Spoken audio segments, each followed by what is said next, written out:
ਰਾਸ਼ਟਰਪਤੀ ਟਰੰਪ ਅਤੇ ਪੁਤਿਨ ਦੀ 3 ਘੰਟੇ ਲੰਮੀ ਫੋਨ ਕਾਲ ਤੋਂ ਬਾਅਦ ਚ ਪੁਤਿਨ ਯੂਕਰੇਨ ਦੇ એનર્ਜੀ ਪਲਾਂਟਸ ਦੇ ਉੱਤੇ ਪਾਵਰ ਪਲਾਂਟਸ ਦੇ ਉੱਤੇ ਹਮਲਾ ਕਰਨ ਤੋਂ 30 ਦਿਨ ਦੇ ਲਈ ਰੁਕ ਗਿਆ ਆ।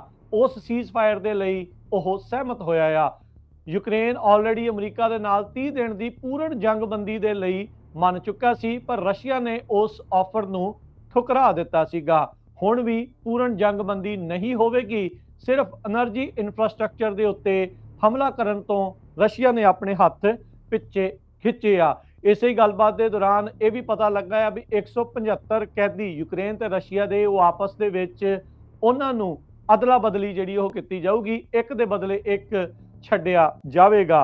ਉਸ ਦੇ ਨਾਲ ਨਾਲ ਇਸ ਗੱਲਬਾਤ ਦੇ ਵਿੱਚ ਮੰਨਿਆ ਆ ਪੁਤਿਨ ਵੀ ਉਹ ਮਿਡਲ ਈਸਟ ਦੇ ਵਿੱਚ ਇਹਨਾਂ ਨੈਗੋਸ਼ੀਏਸ਼ਨਸ ਨੂੰ, ਇਹਨਾਂ ਗੱਲਬਾਤ ਨੂੰ ਅੱਗੇ ਹੋਰ ਵਧਾਵੇਗਾ। ਇਸ ਦੇ ਨਾਲ ਬਲੈਕ ਸੀ ਦੇ ਵਿੱਚ ਕਿਸ ਤਰੀਕੇ ਦੇ ਨਾਲ ਜੰਗਬੰਦੀ ਹੋਵੇ ਉਸ ਦੀ ਗੱਲਬਾਤ ਵੀ ਤੁਰੇਗੀ।